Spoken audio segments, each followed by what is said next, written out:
26/11 वो तारीख जिसे हम चाहकर भी नहीं भूल सकते। इस दिन वो घाव मिला जो आज तक नहीं भर पाया। नमस्कार, मैं हूं विवेक शर्मा। पंजाब केसरी टीवी चंडीगढ़ देख रहे हैं आप। पूरी दुनिया ने 62 घंटों का वो आतंक देखा जिसने पूरी दुनिया को थर्रा दिया। आपको बता दें, इस दिन हमारे देश में अलग अलग देशों के 166 नागरिक मारे गए थे। क्या था 26/11 का पूरा आतंकी हमला? चलिए आपको एक खास रिपोर्ट दिखाते हैं।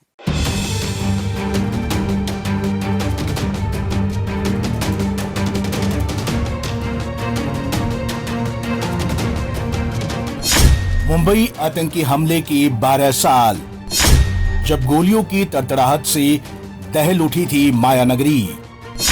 10 आतंकियों ने समुद्र के रास्ते मुंबई पर किया था हमला। 60 घंटे तक बंधक बनी रही थी मुंबई। आतंकी हमले में 166 लोगों की गई थी जान। मुंबई के बारे में एक बात मशहूर है, मुंबई कभी सोती नहीं है, रुकती नहीं है, ठहरती नहीं है। लेकिन आज से ठीक 12 साल पहले एक ऐसी घटना घटी थी जिसने मुंबई की रफ्तार थाम दी थी, जिसने मुंबई वालों को दहशत ज़दा कर दिया था। आज ही हुआ था मुंबई पर आतंकी हमला। दरअसल साल 2008 में देश की आर्थिक राजधानी मुंबई पर एक आतंकवादी हमला हुआ था जिसने भारत समेत पूरी दुनिया को हैरान कर दिया था। आज ही के दिन यानी 26 नवंबर 2008 को लश्कर-ए-तैयबा के 10 आतंकियों ने मुंबई को बम धमाकों और गोलीबारी से दहला दिया था। एक तरह से करीब 60 घंटे तक मुंबई बंधक बन चुकी थी। इस आतंकी हमले को आज 12 साल हो गए हैं, मगर ये भारत के इतिहास का वो काला दिन है जिसे कोई भूल नहीं सकता। हमले में 160 से ज्यादा लोग मारे गए थे और 300 से ज्यादा लोग घायल हुए थे। मुंबई हमले को याद करके आज भी लोगों का दिल दहल उठता है। जानिए क्या हुआ था उस दिन। कराची से नाव के रास्ते मुंबई में घुसे थे आतंकी।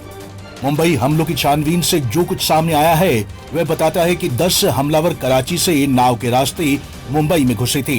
इस नाव पर 4 भारतीय सवार थे जिन्हें किनारे तक पहुंचते पहुंचते खत्म कर दिया गया।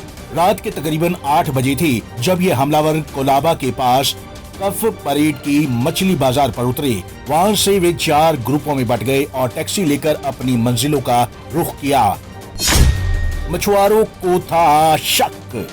बताया जाता है कि इन लोगों की आपाधापी को देखकर कुछ मछुआरों को शक भी हुआ और उन्होंने पुलिस को जानकारी भी दी, लेकिन इलाके की पुलिस ने इस पर कोई खास तवज्जो नहीं दी और न ही आगे बड़े अधिकारियों या खुफिया बलों को जानकारी दी। 2 आतंकियों ने उतार दिया था 52 लोगों को मौत के घाट। रात के तकरीबन 9:30 बजे मुंबई के छत्रपति शिवाजी टर्मिनल पर गोलीबारी की खबर मिली। मुंबई के इस ऐतिहासिक रेलवे स्टेशन के मेन हॉल में 2 हमलावर घुसे और अंधाधुंध फायरिंग शुरू कर दी। इनमें एक मोहम्मद अजमल कसाब था जिसे अब फांसी दी जा चुकी है। दोनों के हाथ में AK-47 राइफलें थी और 15 मिनट में ही उन्होंने 52 लोगों को मौत के घाट उतार दिया और 109 को जख्मी कर दिया। मुंबई में कई जगह हुई थी गोलाबारी। आतंकी का यह खेल सिर्फ शिवाजी टर्मिनल तक सीमित नहीं था। दक्षिण मुंबई का लियोपोल्ड कैफे भी उन चंद जगहों में से एक था जो 3 दिन तक चले इस हमले के शुरुआती निशाने थे। ये मुंबई के नामचीन रेस्तराओं में से एक है, इसलिए वहां हुई गोलाबारी में मारे गए 10 लोगों में कई विदेशी भी शामिल थे, जबकि बहुत से घायल भी हुए। 1871 से मेहमानों की खातिरदारी कर रहे लियोपोल्ड कैफे की दीवारों में धसी गोलियां हमले के निशान छोड़ गई। 10:40 पर विले पार्ले इलाके में एक टैक्सी को बम से उड़ाने की खबर मिली जिसमें ड्राइवर और एक यात्री मारा गया। तो इससे 15-20 मिनट पहले बोरी बंदर में इस तरह के धमाके में एक टैक्सी ड्राइवर और 2 यात्रियों की जानें जा चुकी थी। तकरीबन 15 लोग घायल हुए थे। 26/11 के 3 बड़े मोर्चे। आतंक की कहानी यही खत्म हो जाती तो शायद दुनिया मुंबई हमलों से उतना ना दहलती। 26/11 के 3 बड़े मोर्चे थे मुंबई का ताज होटल, ओबराय ट्राइडेंट होटल और नरीमन हाउस। जब हमला हुआ तो ताज में 450 और ओबराय में 380 मेहमान मौजूद थे। खासतौर से ताज होटल की इमारत से निकलता हुआ धुआं तो बाद में हमलों की पहचान बन गया। लाइव मीडिया कवरेज से आतंकियों को मिली मदद। हमलों की अगली सुबह यानी 27 नवंबर को खबर आई कि ताज से सभी बंधकों को छुड़ा लिया गया है, लेकिन जैसे जैसे दिन चढ़ा तो पता चला हमलावरों ने कुछ और लोगों को अभी बंधक बना रखा है, जिसमें कई विदेशी भी शामिल है। हमलों के दौरान दोनों ही होटल रैपिड एक्शन फोर्स यानी एनएसजी कमांडो से घिरे रही। एक तो एनएसजी कमांडो के देर से पहुंचने के लिए सुरक्षा तंत्र की खिंचाई हुई, तो हमलों की लाइव मीडिया कवरेज ने भी आतंकवादियों की खासी मदद की। कहां क्या हो रहा है सब उन्हें अंदर टीवी पर दिख रहा था। 3 दिन तक आतंकियों से जूझते रहे सुरक्षा बल। 3 दिन तक सुरक्षा बल आतंकवादियों से जूझते रहे। इस दौरान धमाके हुए, आग लगी, गोलियां चली और बंधकों को लेकर उम्मीद टूटती जुड़ती रही। और न सिर्फ भारत से 1.25 अरब लोगों की बल्कि दुनिया भर की नजरें ताज, ओबरॉय और नरीमन हाउस पर टिकी रही। हमले के वक्त होटल में कई लोग थे मौजूद।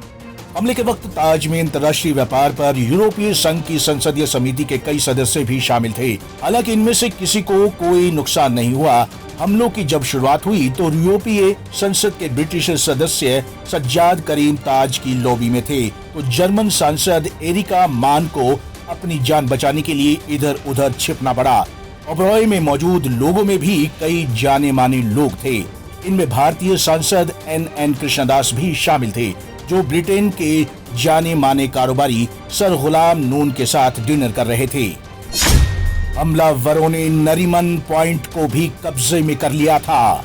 उधर 2 हमलावरों ने मुंबई के यहूदियों के मुख्य केंद्र नरीमन पॉइंट को भी कब्जे में ले रखा था। कई लोगों को बंधक बनाया गया। फिर एनएसजी के कमांडोज ने नरीमन हाउस पर धावा बोला और घंटों चली लड़ाई के बाद हमलावरों का सफाया किया गया, लेकिन एक एनएसजी कमांडो की भी जान गई। हमलावरों ने इससे पहले ही रब्बी एवरियल होल्ट्सबर्ग और 6 महीने की उसकी गर्भवती पत्नी रिवका होल्टबर्ग समेत कई लोगों को मौत के घाट उतार दिया। बाद में सुरक्षा बलों को वहां से कुल 6 बंधकों की लाशें मिली। 160 से ज्यादा लोगों की जानें चली गई। 29 नवंबर की सुबह तक 9 हमलावरों का सफाया हो चुका था और अजमल कसाब के तौर पर एक हमलावर पुलिस की गिरफ्त में था। स्थिति पूरी तरह नियंत्रण में आ चुकी थी, लेकिन लगभग 160 से ज्यादा लोगों की जान जा चुकी थी।